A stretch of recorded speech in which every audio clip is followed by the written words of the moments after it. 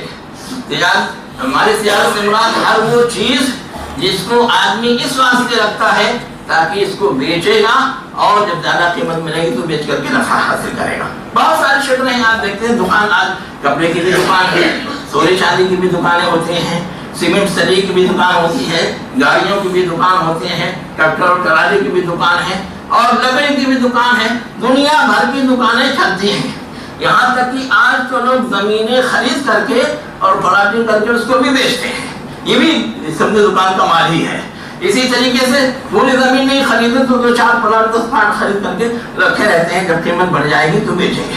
یہ جتنی چیزیں اس واسطے آپ نے رکھی ہیں کہ جس روز قیمت بڑھے گی ہم کو نفع ملے گا، اس کو ہم بیچ دیں گے، یہ سب مال تجارت میں آ جاتے ہیں. یہ سب مال تجارت میں آتے ہیں. اور سال بھر ہونے کے بعد میں اگر آپ دیکھتے ہیں کہ نصاب اس کی قیمت نصاب تک پہنچ گئی ہے تو پھر 2.5% کے حساب سے اس کے زکات نکالنی پڑے گی. یہ سب فرضیہ ہے. کبھی کبھی ایسا ہوتا ہے کہ آدمی کچھ اس کے پیسے دوسروں کے پاس قرض میں ہوتے ہیں تو دیکھو جو اپنا قرضہ دوسروں کے پاس ہے اس کی 2 شکل بنتی ہے. ایک شکل یہ ہے کہ جو قرضہ ہم نے کسی کو دیا ہے، چاہے پیسہ ہی دیا تھا، کبھی کبھی دکان سے ادھار لے کے جاتے ہیں، اڑ کے لے جاتا ہے، وہ بھی قرضہ ہی مانا جاتا ہے. کبھی کبھی ایسا ہوتا ہے کہ آپ نے کہیں کوئی کام کیا ہے، آپ کہیں جو ہے کوئی نوکری کر رہے ہیں، 4 مہینے 10 مہینے ہو گئے آپ کے ابھی تنخواہ ہی نہیں دیا ہے، تو یہ بھی گویا کہ ادھار ہے. ان سب کو آپ دیکھیے تو ایک شکل یہ ہوتی ہے کہ جو قرض ہے، جو ادھار ہے دوسرے کے ذمہ آپ کا، اس کے ملنے کی امید ہے، اس واسطے کہ جس کے ذمہ ہے وہ اقرار کر رہا ہے اور دینے کے لیے کہہ رہا ہے، آپ کے پاس ثبوت ہے. تو ایسی صورت میں آپ کو چاہیے کہ جیسے سال پورا ہو جائے اس کی زکات نکال دیا کریں. اور اگر جو ہے نہ نکالیں تو کم سے کم نوٹ کر کے رکھیں. ابھی بہت سے پلاٹ والے یہ فون کرتے ہیں کہ صاحب پلاٹ تو ہمارے پاس اتنا ہے مگر اتنی زکات دینے کے لیے پیسہ نہیں ہے، میں انتظار کر رہا ہوں ذرا ریٹ بڑھے تب پلاٹ بیچتا ہوں اور زکات دے دوں گا. میں نے کہا اس کو نوٹ کرو، آج تمہارے پلاٹ کی کیا قیمت ہے اور لکھو کہ بھی اس کی زکات میں نے نہیں دی، اتنا پیسہ میں اس کی زکات میرے اوپر واجب ہے. آئندہ سال جب بیچنا تو اس سال کی بھی زکات نکالنا اور آئندہ سال کی بھی زکات نکالنا. زکات کھانا نہیں، زکات کو ضائع نہیں ہونے دینا. اس طرح سے بڑے 2-3 سال 4 سال لگ جائیں. کئی عورتیں تو یہ فون کرتی میرے پاس 20 تولہ 30 تولہ سونا ہے اور زکات دینے کے لیے پیسہ نہیں ہے. یار یہ 30 تولہ سونا تم کس لیے رکھ کے بیٹھی ہو؟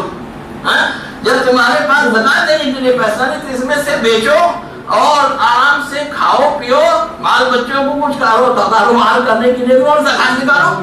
یہاں تک کہ 7 تولے سے جب کم ہو جائے گا، 7.5 تولہ سے کم ہو جائے گا تو آٹومیٹک تمہاری یہ سونا زکات سے محفوظ ہو جائے گا، زکات دینے کی ضرورت نہیں پڑے گی. تو بہرحال میں یہ بتا رہا تھا کہ قرضہ ایک ایسا ہوتا ہے کہ جس کے ملنے کی امید ہوتی ہے تو اس کی زکات دیں. اگر بر وقت نہیں دے سکتے تو نوٹ کر کے رکھیں اور آئندہ سال اس کی زکات دیں.